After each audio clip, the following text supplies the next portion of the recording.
Hi guys, welcome to my YouTube channel. In this video, we are going to discuss about feature scaling. हमने feature engineering के बारे में पढ़ा था और हमने ये पढ़ा था कि feature engineering is such an important step in building a machine learning model. और वहां पे हमने ये भी देखा था कि फीचर इंजीनियरिंग में और भी बहुत सारे सब स्टेप्स होते हैं, ठीक है। और उनमें से ही एक सब स्टेप होता है feature scaling, right. Generally speaking, feature scaling is the last thing that you do in a feature engineering pipeline. मतलब आप सब कुछ करने के बाद, लाइक डेटा अगर मिसिंग है उसको इम्प्यूट करने के बाद, अगर आपको कोई ट्रांसफॉर्मेशंस लगाने हैं, अगर आपको कैटेगोरिकल वेरिएबल्स को हैंडल करना है, ये सब कुछ को करने के बाद और मशीन लर्निंग मॉडल को अपना डेटा देने के जस्ट पहले आप फीचर स्केलिंग करते हो। The good part about feature scaling is it's one of the easiest steps in feature engineering.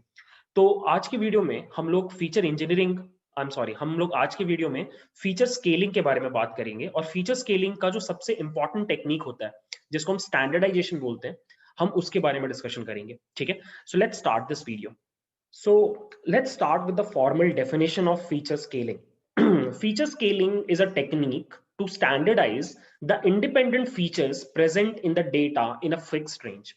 इसका मतलब ये हुआ कि अगर आपके पास एक डेटा सेट है और डेटा सेट में आपके पास जनरली दो चीजें होती हैं। एक होते हैं आपके इनपुट फीचर्स और एक होता है आपका टारगेट वेरिएबल जो आप प्रिडिक्ट करते हो। तो आप अपने इनपुट फीचर्स को, लेट्स से आपका इनपुट फीचर है IQ एंड CGPA और आपका आउटपुट है LPA में, मतलब लैक्स पर एनएम में पैकेज प्लेसमेंट कितने का होगा। तो यहाँ पे जो आपके इंडिपेंडेंट फीचर्स हैं IQ और CGPA, इनको एक छोटे रेंज में लेकर के आना, इसको फीचर स्केलिंग बोला जाता है। That is the core idea, ठीक है। लेट्स से आपके पास IQ जो है वो 100 के रेंज में है और CGPA 10 के रेंज में है। तो जब आप फीचर स्केलिंग करते हो तो ये दोनों सिमिलर रेंज में आ जाते हैं, राइट। और trust me, it is extremely important for certain machine learning algorithms. Let's discuss why. हम डिस्कस करने वाले हैं कि why do we need feature scaling. Feature scaling का क्या जरूरत है, हमने थोड़ा सा ब्रीफली डिस्कस भी किया था इस पॉइंट को, मैं फिर से कर रहा हूं इस पॉइंट को डिस्कस। सो यहां पर हमारे पास एक डेटा सेट है जिसमें एक कॉलम है एज, एक कॉलम है सैलरी, ठीक है। अब मान लीजिए हमारे पास और एक प्रिडिक्टेड, मतलब एक टारगेट कॉलम है, लेट्स से परचेज करेगा कि नहीं, इसका वैल्यू 1 या 0 होगा, ठीक है।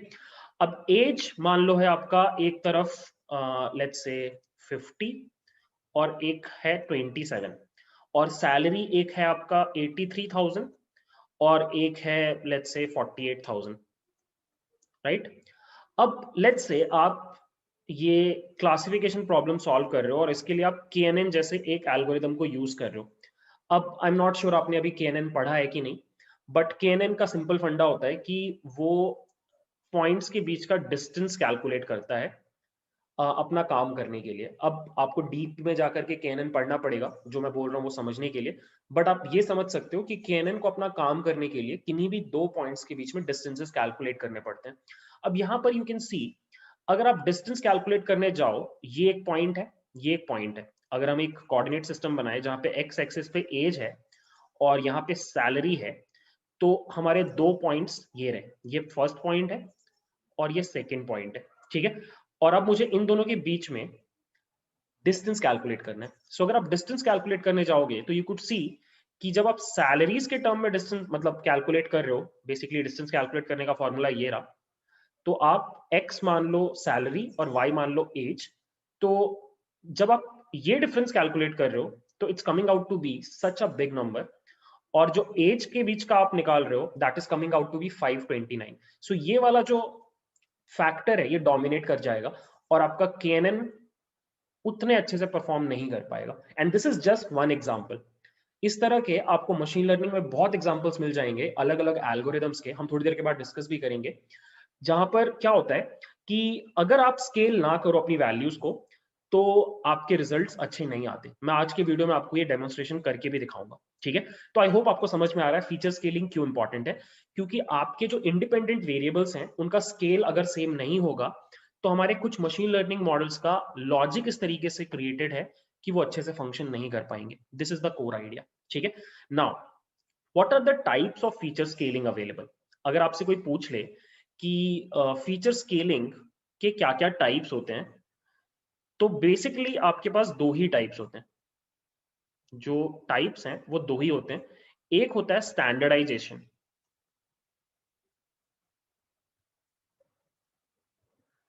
राइट, और एक होता है नॉर्मलाइजेशन, जो हम नेक्स्ट वीडियो में देखेंगे। ठीक है। सो नॉर्मलाइजेशन में और भी बहुत सारे टेक्निक्स होते हैं। सबसे मेन वाला जो होता है वो होता है मिन मैक्स स्केलर। इसके अलावा भी होता है रोबस्ट स्केलर, ये आउटलायर्स पे बहुत अच्छा काम करता है। इसके अलावा भी एक दो और स्केलर्स होते हैं, हम डिस्कस करेंगे एक थर्ड वीडियो में। बट आज का हमारा फोकस है स्टैंडर्डाइजेशन। हमें इस टेक्निक को इन एंड आउट समझना है, कोड करके देखना है, और देखना है कि हम इसके थ्रू फीचर स्केलिंग कैसे अचीव कर रहे हैं। That is the core idea of this video. ठीक है। सो आई होप आपको अभी तक का सेटअप समझ में आ रहा है। Now let's start our discussion around standardization. ठीक है। एक चीज और, कभी कभी आपको मशीन लर्निंग लिटरेचर में स्टैंडर्डाइजेशन को जेड स्कोर नॉर्मलाइजेशन भी बोला जाता है। क्यों बोला जाता है थोड़ी देर के बाद डिस्कस करेंगे, but let's talk about standardization now. ठीक है। स्टैंडर्डाइजेशन डिस्कस करना बहुत सिंपल है। लेट्स से आपके पास एक इनपुट कॉलम है एज बोल के, तो एज में वैल्यूज कैसी होंगी? कुछ इस तरीके से, राइट। मैंने कुछ ऐसे सैंपल वैल्यूज ले ली। इस तरीके से मान लो आपके पास 50 या 500 वैल्यूज हैं। बेसिकली आपके पास 500 कस्टमर्स का एज का डेटा है। अब आपको क्या करना है, मान लो आपके साथ यहाँ पे सैलरी का भी डेटा होता। अब लेट्स से आपको एज को स्टैंडर्डाइज करना है।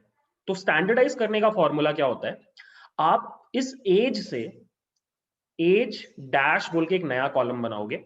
वहां पे यहाँ पे जो हर वैल्यू है उसको आप ट्रांसफॉर्म कर दोगे, और ट्रांसफॉर्म करने का फॉर्मूला क्या होगा? फॉर्मूला होगा x I minus x bar sigma. This is x dash. ठीक है, एक्स आई डैश एक्चुअली। ठीक है। सो अगर हम इसको इस कॉलम को हम एक्स आई बोल रहे हैं, तो इसका हर आइटम को आप एक्स आई से डिनोट कर सकते हो। Like this is x1, this is x2, this is x3। अब लेट्स से आपको इसको ट्रांसफॉर्म करना है x1 को, तो आपको क्या करना पड़ेगा? आपको एक्स आई डैश अगर निकालना है, तो आपको एक्स आई का वैल्यू 27 माइनस ये क्या है? ये है आपका मीन। मीन किस चीज का? ये पूरे 500 वैल्यूज का मीन। मान लो मीन है 32, तो आप यहां पे लिख दोगे 32। और फिर ये सिग्मा क्या डिनोट करता है? ये है स्टैंडर्ड डेविएशन। अब स्टैंडर्ड डेविएशन मान लो है 10, तो यहाँ पे आ जाएगा 10। तो 27 के बदले ये वैल्यू यहाँ पे आ जाएगी जो भी आप कैलकुलेट करोगे। सिमिलरली सेकंड वाले के लिए 15 के बदले क्या आ जाएगा? 15 माइनस मीन सेम रहेगा 32 डिवाइडेड बाय 10, वो वैल्यू यहाँ पे आ जाएगी। Similarly 33, 63, 90, and this is how simple it is. ठीक है। आपको सिंपली हर वैल्यू को निकालना है इस कॉलम में से, और उसको इस फॉर्मूले में पुट कर देना है एक्स आई के बदले, और वही आपका एक्स आई डैश हो जाएगा। ठीक है। अब द गुड पार्ट इज कि यहाँ पे समझने की बात क्या है कि जब आप स्टैंडर्डाइज करते हो इस फॉर्मूला से, तो एक नया नंबर आएगा। मान लो 2.3 आ रहा है, या -1.2 आ रहा है। इस तरीके से खूब सारे नंबर्स आएंगे, अराउंड 5, एग्जैक्टली 500 नंबर्स आएंगे हमारे पास, क्योंकि आपने हर 500 नंबर को ट्रांसफॉर्म किया। अब ये जो नए 500 नंबर्स आएंगे, इनका जो मीन होगा that will be equal to 0, और इनका जो स्टैंडर्ड डेविएशन होगा, मीन को हम एक्चुअली म्यू से रिप्रेजेंट करते हैं, so I just write it, mu will be equal to 0, और जो स्टैंडर्ड डेविएशन होगा वो होगा 1। सो यही होता है स्टैंडर्डाइजेशन में, कि आप इस फॉर्मूले में रख करके किसी भी कॉलम को ट्रांसफॉर्म कर देते हो, स्केल कर देते हो, और जो स्केल करके नई वैल्यूज आपको मिलती हैं उसका एक कैरेक्टरिस्टिक पक्का होता ही होता है, और वो ये है कि उस नए सीरीज का, वो जो नया सीरीज आपके पास आया, उसका मीन हमेशा 0 होता है, और उसका स्टैंडर्ड डेविएशन हमेशा 1 होता है। ये मैं आपको अभी डेमोन्स्ट्रेट करके भी दिखाऊंगा एक कोड से। ठीक है। अब एक चीज और समझने का ट्राई करते हैं कि ज्योमेट्रिक इंट्यूशन क्या है इस चीज का। लाइक ज्योमेट्रिक इंट्यूशन क्या है, मतलब कैसे काम कर रही है पूरी चीज। अब इसके लिए हम एक एग्जांपल ले रहे हैं। एज और सैलरी दो कॉलम्स है हमारे पास, और हमारे पास 500 लोगों का डेटा है। ठीक है। तो अगर आप सोच के देखो तो अगर मैं एक्स एक्सिस पे एज को प्लॉट कर दूं और यहाँ पे अगर मैं सैलरी को प्लॉट कर दूं तो सारा का सारा डेटा कुछ इस तरीके से दिखाई देगा। 500 के 500 जो रोज हैं वो बेसिकली एक पॉइंट है इस कोऑर्डिनेट सिस्टम पे, समथिंग लाइक दिस। ठीक है, अब हमें क्या करना है, इसको ट्रांसफॉर्म करना है। बेसिकली इन कोऑर्डिनेट्स को ट्रांसफॉर्म करना है, मतलब एज को भी ट्रांसफॉर्म करना है, सैलरी को भी ट्रांसफॉर्म करना है, और हमें इसको एक नए कोऑर्डिनेट सिस्टम में लेके जाना है जहां पे हम इसको बोल सकते हैं एज डैश और इसको बोल सकते हैं हम सैलरी डैश। ठीक है, अब एक चीज नोटिस करो कि इसका मीन कहीं यहां पर होगा, मतलब ये हो गया एज का मीन और ये हो गया आपका सैलरी का मीन, राइट। और ये आपका डेटा का स्प्रेड है जो एक्चुअली रफली स्टैंडर्ड डेविएशन के बारे में बात करता है। ये स्प्रेड है आपका एज एक्सिस पे, और ये जो आपका स्प्रेड है, ये जो आपका स्प्रेड है, ये है आपका सैलरी एक्सिस पे। ठीक है, ये डेटा का स्प्रेड है। अब आपको क्या करना है, फर्स्ट ऑफ ऑल सोच के देखो, जब आप स्टैंडर्डाइजेशन करते हो, स्टैंडर्डाइजेशन जब आप करते हो तो सबसे पहली चीज क्या होती है कि आपका मीन, मीन मतलब दोनों चीजों का मीन, एज का भी मीन और सैलरी का भी मीन, इन दोनों का मीन 0 हो जाना चाहिए। मतलब कि ये जो पूरा डेटा है, ये जो पूरा ब्लॉक है, ये उठ करके यहां पे आ जाना चाहिए कुछ इस तरीके से। थोड़ा जल्दी में मैंने बना दिया, but I guess you get the idea. अब जो मीन है वो यहां पे आ गया, मतलब एज का भी मीन और सैलरी का भी मीन दोनों 0 पे है। ठीक है, ये पहली चीज है। हमेशा इस पूरे चीज को उठा करके आप सेंटर कर रहे हो, इसको मीन सेंटरिंग बोला जाता है by the way, mean centering. ठीक है, सेकंड, सेकंड क्या है, मान लो अभी स्टैंडर्ड डेविएशन जो था वो 5 था। ठीक है, और सैलरी के टर्म्स में स्टैंडर्ड डेविएशन 6 था। तो अब क्या होगा, दोनों के टर्म्स में स्टैंडर्ड डेविएशन घट करके, बेसिकली जो डेटा का स्प्रेड है दोनों एक्सिस पे घट करके, नॉट एग्जैक्टली 1 बट रिड्यूस हो जाएगा, सो दैट सिग्मा एज के टर्म्स में, as in standard deviation age के टर्म में 1 हो जाएगा और स्टैंडर्ड डेविएशन सैलरी के टर्म्स में भी 1 हो जाएगा। सो बेसिकली थोड़ा सा इस तरीके से दिखाई देगा।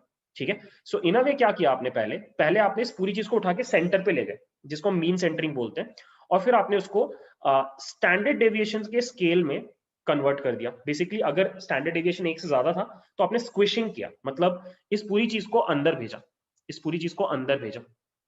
अगर स्टैंडर्ड डेविएशन कम होता, मान लो 0.5 होता, तो आप बाहर भेजते पूरी चीज को, आप एक्सपैंड करते पूरी चीज को, ये चीज ऐसे बड़ी होती, फैलती। बट अगर आपका स्टैंडर्ड डेविएशन 1 से ज्यादा है तो आप स्क्विशिंग करते हो, उसको दबाते हो। ठीक है, तो ज्योमेट्रिकली अगर आप समझना चाहो तो आप दो काम कर रहे हो, आप स्टैंडर्ड डेविएशन के टर्म्स में स्केल डाउन कर रहे हो। ठीक है, अगर आप बहुत छोटे पहले से थे तो आप स्केल अप कर रहे हो, बट आप एक रेंज तक ही जा रहे हो, one one is the range. ठीक है, और आप मीन के टर्म्स में उसको सेंटर कर रहे हो, मीन सेंटरिंग कर रहे हो। तो स्टैंडर्ड डेविएशन में दो ही चीजें होती हैं, पहला होता है मीन सेंटरिंग और दूसरा होता है scaling by the factor of standard deviation. ये दो काम आप करते हो, this is the geometric intuition of standardization. ठीक है, सो आई होप आपको ये पूरा डिस्कशन अभी तक समझ में आया। अब हम नेक्स्ट स्टेप में क्या करेंगे, हम दो चीजें करेंगे। हम पहले एक एग्जांपल देखेंगे एक डेटा सेट के ऊपर, एक रियल वर्ल्ड डेटा सेट के ऊपर, कि स्टैंडर्डाइजेशन सच में कैसे काम करता है और उसकी क्यों जरूरत है, दोनों चीजें हम देखेंगे।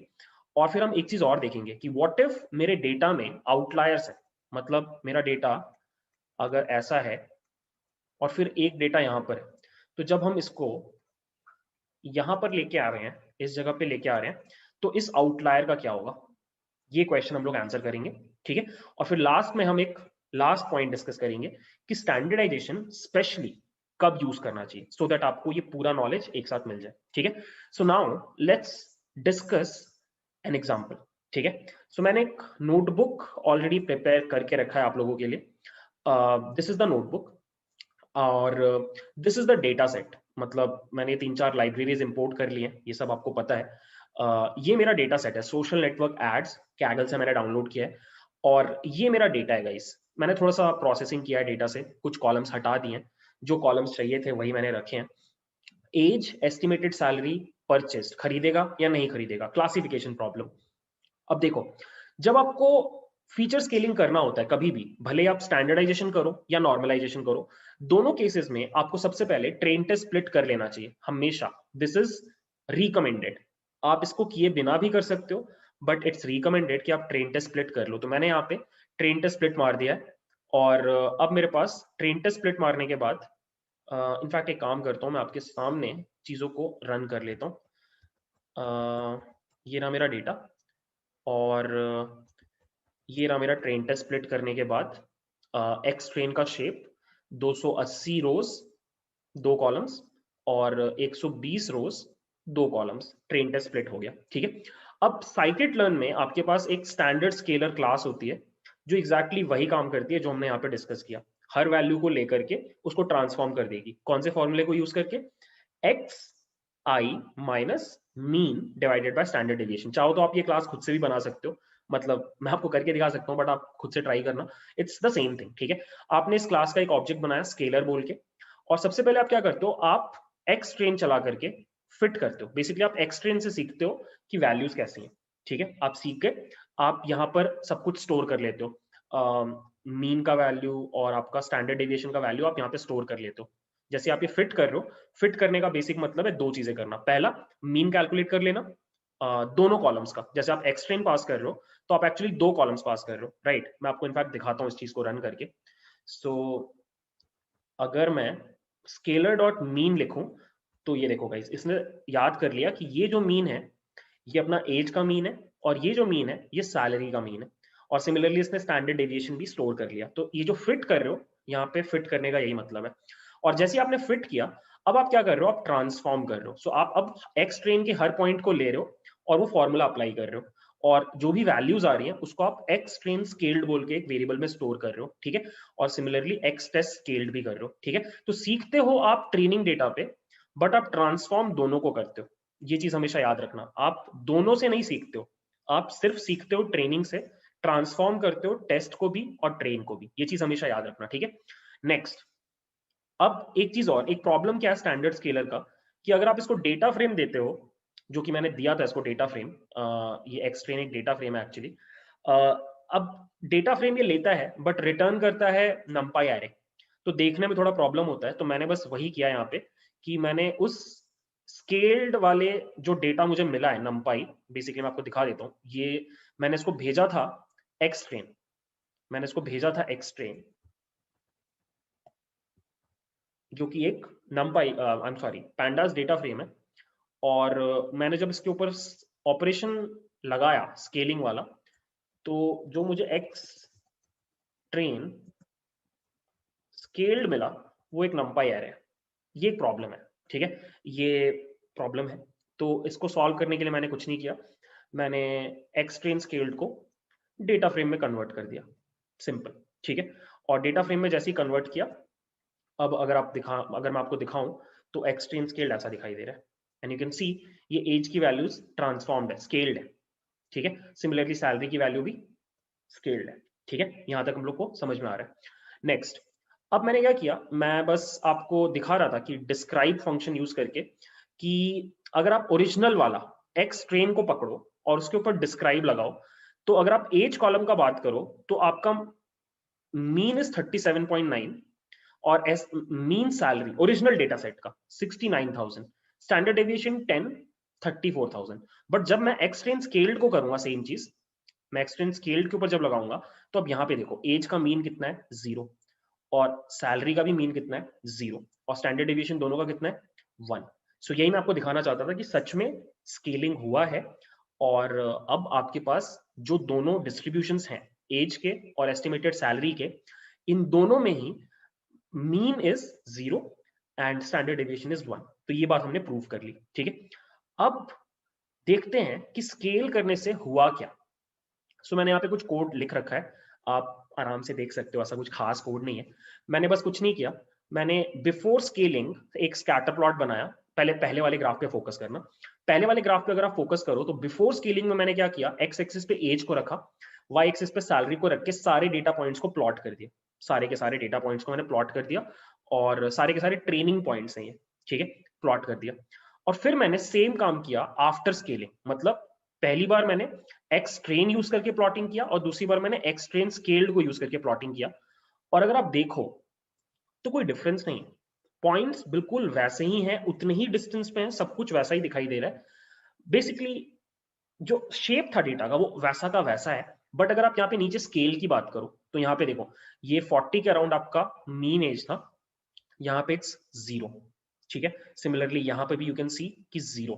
तो डेटा बस क्या हो गया, सेंटर हो गया। मतलब ओरिजिन अब यहाँ पे है, कहीं पे इस जगह पे ओरिजिन है, यहाँ पे जहाँ पे मैं कर्सर फिरा रहा हूँ, यहाँ पे ओरिजिन इस जगह पे था। तो आपका डेटा मीन सेंटर हो गया और स्टैंडर्ड डेविएशन में आपने उसको काइंड ऑफ रिस्ट्रिक्ट कर दिया। ठीक है, तो this is the first thing that I wanted to show you. आप भी थोड़ा और जाके उसको एक्सप्लोर करना। नेक्स्ट इज कि स्केलिंग का सच में जो फायदा हुआ वो अगर आपको देखना है तो आप क्या कर सकते हो, आप ये ग्राफ देख सकते हो। सो यहाँ पे मैंने क्या किया है, मैंने पीडीएफ प्लॉट किया, प्रोबेबिलिटी डेंसिटी फंक्शन, एज का भी और एस्टिमेटेड सैलरी का भी। सो पहले वाले ग्राफ पे पहले फोकस करो। यहाँ पे मैंने एज और एस्टिमेटेड सैलरी का पीडीएफ प्लॉट किया। अब यू कैन सी मेरे को क्लियरली सिर्फ एक ब्लू लाइन दिख रहा है जो कि एक्चुअली पीडीएफ है एज का। पीडीएफ है एज का, दिस इज वियर्ड। हाँ ठीक है ठीक है ठीक है, पीडीएफ इज ऑफ एज का। और ये आपका जो ऑरेंज है ये आपका एस्टिमेटेड सैलरी है, काफी फैला हुआ है। ठीक है, और ये ऑब्वियसली लाइक सिंस एज बहुत छोटे रेंज में, सोच के देखो ना, एज बहुत छोटे रेंज में, प्रोबेबली 20 से लेके 60 साल तक है, दैट इज द रेंज। तो बहुत छोटे रेंज में ही सारा एज है, इसीलिए ये वाला जो वैल्यू है ये बहुत पीक कर गया, बहुत ऊपर चला गया। वेयर एज जो सैलरीज हैं वो बहुत बड़े एरिया में फैली हुई हैं, तो एकदम फ्लैट कर्व आ रहा है। बेसिकली मैं आपको ये दिखाना चाहता हूँ कि दोनों के बीच में कोई कंपैरिजन ही नहीं है, क्योंकि दोनों का स्केल कितना डिफरेंट है। वहीं अगर आप राइट साइड में फोकस करो तो यहां पर आपको दिखाई देगा कि जब आपने स्केलिंग अप्लाई कर दिया, स्टैंडर्डाइजेशन कर दिया, तो अब दोनों के दोनों distributions are comparable, which means कि आप जो मर्जी ऑपरेशंस अप्लाई कर सकते हो, सिंस दोनों चीजें बराबर स्केल में है, ज्यादा बेटर परफॉर्मेंस होगा आपके एल्गोरिदम्स का। ठीक है, सो ये चीज आपको देखने लायक थी। ठीक है, नेक्स्ट, अगर आप इंडिविजुअली बात करो कि एज के ऊपर क्या इंपैक्ट पड़ा और एस्टिमेटेड सैलरी के ऊपर क्या इंपैक्ट पड़ा, तो फिर से देखो, मैंने ये ग्राफ प्लॉट किया एज का डिस्ट्रीब्यूशन बिफोर स्केलिंग, और ये आप नंबर्स नीचे से फोकस करना, ये ओरिजिनल वाले। ठीक है, this was the distribution, this was the shape of the distribution. और जब हमने उसको स्केल कर दिया उसके बाद भी distribution as it is same दिखाई दे रहा है, बस स्केल चेंज हो गया। तो ये चीज भी आपको याद रखनी है कि जो डिस्ट्रीब्यूशन रहता है वो रिटेन्ड रहता है, उसमें कोई परेशानी नहीं होती, डेटा वैसा का वैसा ही दिखाई देता है। ठीक है, और same goes with this one, salary. So salary का distribution before standardisation was this, but after the distribution it is again the same, बस स्केल चेंज हो गया। ठीक है, तो ये चीज आपको सीखनी पड़ेगी कि जब आप स्टैंडर्डाइजेशन अप्लाई करते हो कोई फर्क नहीं पड़ता, एटलीस्ट जो शेप ऑफ द डिस्ट्रीब्यूशन है उसमें कोई फर्क नहीं पड़ता, वो एज इट इज रहता है, बस आप स्केल चेंज कर रहे हो, आपका मीन 0 हो जाएगा, आपका स्टैंडर्ड डेविएशन 1 हो जाएगा। ठीक है, अब यहां पर एक इंटरेस्टिंग चीज हमने डिस्कस किया था कि स्केलिंग इज इंपॉर्टेंट। सो यहाँ पे मैंने क्या किया, मैंने एक एल्गोरिदम यूज किया है, लॉजिस्टिक रिग्रेशन। ये एक ऐसा एल्गोरिदम है जो आप फ्यूचर में पढ़ोगे और समझोगे कि लॉजिस्टिक रिग्रेशन में स्केल करके वैल्यूज को देना इंपॉर्टेंट है। अगर आप स्केल करके वैल्यूज को नहीं दोगे आपके रिजल्ट्स अच्छे नहीं आते। सो मैंने वही किया, आपको एक एक्सपेरिमेंट दिखा रहा हूं मैं। मैंने 2 लॉजिस्टिक रिग्रेशन के ऑब्जेक्ट्स बनाए, एक है नॉर्मल लॉजिस्टिक रिग्रेशन, एक है एलआर स्केल्ड। मैंने पहले वाले ऑब्जेक्ट को ट्रेन किया अनस्केल्ड वैल्यूज पे और मैंने दूसरे वाले को ट्रेन किया स्केल्ड वैल्यूज पे। मैं आपको दोनों का परफॉर्मेंस कंपेयर करके दिखाना चाहता हूँ। और यहाँ पर फिर मैंने वही प्रिडिक्शन वगैरह किया दोनों का, और फिर मैंने जब एक्यूरेसी स्कोर निकाला तो दिस इज एक्चुअली इंटरेस्टिंग। जब आप एक्चुअल डेटा लेके चल रहे थे स्केलिंग किए बिना, स्टैंडर्डाइजेशन किए बिना, तो आपका एक्यूरेसी आया 65%, जस्ट 65%। और जब आपने इसको स्केल किया तो देखो आपका एक्यूरेसी बढ़ के 86% हो गया। सो यू कैन सी ये एक्सपेरिमेंट आपको प्रूव करके देता है कि स्केलिंग कितना इंपॉर्टेंट है, specially in certain algorithms. First of all scaling में कोई नुकसान नहीं होता, मतलब जनरली आप स्केल करोगे तो आपको नुकसान नहीं होगा। हाँ, डिपेंडिंग ऑन द एल्गोरिदम आपको फायदा हो सकता है। अब जैसे एक और एल्गोरिदम होता है डिसीजन ट्री, उसमें स्केलिंग का कोई फर्क नहीं पड़ता। आप थोड़ा डिसीजन ट्री जब पढ़ोगे तो आपको समझ में आएगा, अच्छा इसलिए स्केलिंग का जरूरत नहीं पड़ता। बट मैं आपको एक एग्जांपल फिर से दिखाता हूँ। मैंने फिर से क्या किया, सेम सब कुछ सेम, मैंने इस बार डिसीजन ट्री को ट्रेन किया, दोनों अलग अलग, एक बार अनस्टैंडर्डाइज एक बार स्टैंडर्डाइज। सो इस बार देखो जो रिजल्ट आया वो सेम आया, right? Because decision tree is an algorithm जिसके ऊपर स्केलिंग का फर्क नहीं पड़ता, स्टैंडर्डाइजेशन का फर्क नहीं पड़ता। ये आप पढ़ोगे धीरे धीरे, जब आप डिसीजन ट्रीज, लॉजिस्टिक रिग्रेशन सब पढ़ोगे तो आपको ये वीडियो याद आएगा और आपको समझ में आएगा अच्छा इसलिए फर्क नहीं पड़ता। अभी मैं डिसीजन ट्री की टेक्निकलिटीज में नहीं जा रहा। इफ यू वांट, आप मेरे चैनल पे जाके इन दोनों एल्गोरिदम्स का प्लेलिस्ट देख सकते हो, आपको समझ में आ जाएगा कि क्यों मैटर नहीं कर रहा standardization in case of decision tree. ठीक है, अब एक last point, the last point is this कि मुझे आपको दिखाना है कि आउटलायर्स अगर आपके डेटा में हो तो क्या होता है। मैंने क्या किया, मैंने खुद से जबरदस्ती मैंने स्टडी किया पहले तो कि ओरिजिनल डेटा में एज और एस्टिमेटेड सैलरी का रेंज क्या है। तो मुझे पता चला कि जो मिनिमम वैल्यू है एज का वो 18 है और जो मैक्सिमम वैल्यू है वो 60 है। सिमिलरली जो मिनिमम वैल्यू सैलरी का है वो 15,000 और जो मैक्सिमम है वो है 1.5 लाख। मैंने जानबूझ के क्या किया, कुछ आउटलायर्स डाल दिए। जैसे ये 3 बंदों का डेटा मैंने डाला, एक बंदे का एज है 5 साल, एक का है 90 और एक का है 95, और एस्टिमेटेड सैलरी बच्चे का है 1000 और दोनों बूढ़ों का है 2.5 लाख और 3.5 लाख। और पहला वाला नहीं खरीदेगा, बाकी दोनों खरीदेंगे। ये आउटलायर डेटा है। मैंने उसको क्या किया, अपेंड कर दिया ओरिजिनल वाले डेटा फ्रेम में। ठीक है, अब मेरे पास 400 के बदले 403 रोज आ गए। ठीक है, यहाँ पे अभी दिख नहीं रहा है, मैं आपको मतलब आप ये नोटबुक चला के देख लेना। और फिर मैंने क्या किया, मैंने सब कुछ सेम, मैंने एक बार फिर से प्लॉटिंग किया। और इस बार अगर आप नोटिस करो तो ये सारा डेटा यहाँ पर है और ये आपके 3 आउटलायर पॉइंट्स हैं। ठीक है, अब देखते हैं कि यहाँ पे जब आप स्टैंडर्डाइजेशन अप्लाई करोगे तो इन आउटलायर्स के साथ क्या होता है। आई होप आप समझ पा रहे होगे कि क्या होगा। बट अगर आप करो फिर से सब कुछ सेम, मैंने फिर से ट्रेन टेस्ट स्प्लिट किया, मैंने फिर से स्टैंडर्ड स्केलर क्लास को बुलाया, मैंने फिर से एक्स ट्रेन्ड और एक्स टेस्ट स्केल्ड बनाया, उनको डेटा फ्रेम में कन्वर्ट किया। और जब उसके बाद मैंने ग्राफ प्लॉट किया ना, बिफोर स्केलिंग और आफ्टर स्केलिंग वाला, बेसिकली ये वाला ग्राफ जैसे मैंने प्लॉट किया, ये वाला ग्राफ मैंने जैसे प्लॉट किया तो मुझे ये दिखाई दिया। सी, अब ये सिर्फ एक्स ट्रेन वाला डेटा है तो आपको सिर्फ 2 आउटलायर्स दिखाई दे रहे हैं, एक आउटलायर टेस्ट में चला गया, तो कंफ्यूज मत होना। बट यू कैन सी कि अभी भी जो फैक्टर है, आउटलायर आउटलायर ही है अभी भी, मतलब आउटलायर का जो इम्पैक्ट है वो रिड्यूस नहीं हुआ। जो आउटलायर है वो आउटलायर की तरह ही बिहेव कर रहा है। ठीक है, यही सबसे बड़ी चीज आपको नोटिस करनी है और याद रखना है कि अगर आप कभी भी किसी आउटलायर वाले कॉलम में लगाते हो स्टैंडर्डाइजेशन, तो आउटलायर्स का इंपैक्ट रिड्यूस नहीं होता। आउटलायर्स जैसे बिहेव करते हैं वैसे ही बिहेव करते हैं। आपको आउटलायर्स को हैंडल करना पड़ेगा एक्सप्लिसिटली। ये पॉइंट आपको दिखाने के लिए मैंने जानबूझ के एक्स्ट्रा चीज की, बट आई होप आपको ये समझ में आ गया। ठीक है, so now going back to the last point, that is when to use standardization. अब आपको ये तो समझ में आ ही गया होगा कि स्टैंडर्डाइजेशन आप कभी भी यूज करो नुकसान नहीं होता। यहाँ पे जैसे देखो, जब मैंने डिसीजन ट्री में स्टैंडर्डाइजेशन लगाया तो भी ऐसा नहीं हुआ कि आपका एक्यूरेसी घट गया या बढ़ गया। ठीक है, सेम ही था। तो स्टैंडर्डाइजेशन का जनरली नुकसान होगा नहीं आपको। बट कब लगाना चाहिए वो मैं आपको बताता हूँ। ये 4-5 केसेस हैं, एक्चुअली ये कुछ एल्गोरिदम्स के नाम है। जब भी आपको ये एल्गोरिदम्स मिले और आप इनके ऊपर काम कर रहे हो, आंख बंद करके स्टैंडर्डाइजेशन अप्लाई कर देना। ठीक है, जैसे कि पहला जो है वो है के मीन्स या के नियरेस्ट नेबर्स। ये दोनों एल्गोरिदम्स में आप यूक्लिडियन डिस्टेंसेस कैलकुलेट करते हो, और जहां भी आप डिस्टेंसेस कैलकुलेट कर रहे हो, अगर आपके वेरिएबल का स्केल बहुत ज्यादा है तो अच्छे रिजल्ट्स नहीं आएंगे। तो यहाँ पे स्टैंडर्डाइजेशन आपको करना चाहिए। ठीक है, एक बहुत इंपॉर्टेंट फीचर एक्सट्रैक्शन टेक्निक होता है पीसीए। पीसीए में आपको वेरिएंस कंट्रोल करना होता है और आपको मीन सेंटरिंग करनी होती है, और उसके लिए आपको स्टैंडर्डाइजेशन करना चाहिए। यहाँ पे देखो लिखा हुआ है, try to get the feature with maximum variance, और यहाँ पे आपको मीन सेंटरिंग भी करना चाहिए। तो ये जब आप पीसीए पढ़ोगे तो आपको समझ में आ जाएगा। अगेन आपको अगर ये समझना है पीसीए, इसका भी वीडियो मेरे चैनल पर है। ठीक है, अब एक चीज और, ग्रेडियंट डिसेंट।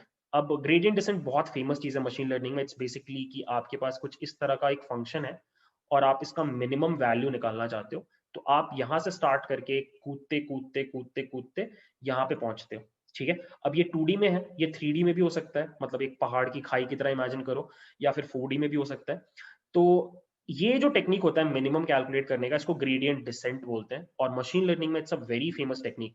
बहुत सारे एल्गोरिदम्स ग्रेडियंट डिसेंट पे रिलाई करते हैं अपना काम करने के लिए, लीनियर रिग्रेशन, लॉजिस्टिक रिग्रेशन, आपका सारा का सारा डीप लर्निंग, पूरा का पूरा डीप लर्निंग का हर algorithm depends on gradient descent to do its job.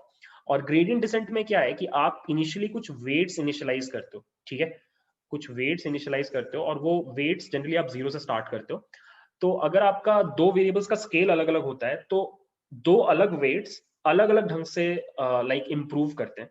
तो एक का स्केल बहुत ज्यादा हो जाता है, एक का बहुत कम हो जाता है, तो आप एक्चुअली यहाँ पे कन्वर्ज नहीं कर पाते। आई नो इस पॉइंट पे बहुत टेक्निकल साउंड कर रहा होगा और आपको ग्रेडियंट डिसेंट का वीडियो देखना चाहिए, अगेन मेरे चैनल पे है, आप देख सकते हो। तो वहां पे आपको समझ में आएगा कि क्यों आपको स्टैंडर्डाइज करना जरूरी है, क्योंकि अगर आप नहीं करोगे तो अगर आपके मल्टीपल वेट्स हैं वो इनिशियलाइज सेम वैल्यू से हो रहे हैं बट वो अलग अलग ढंग से चेंज होंगे और आप कभी भी कन्वर्ज नहीं कर पाओगे इस पॉइंट पे। सो बेसिकली आपका एल्गोरिदम कभी कन्वर्ज नहीं करेगा, आपको बेस्ट वैल्यूज नहीं मिलेंगी और आप रोते रह जाओगे। सो इसलिए ग्रेडियंट डिसेंट और पूरा का पूरा न्यूरल नेटवर्क्स पे आप क्या करते हो, आप स्टैंडर्डाइजेशन यूज करते हो।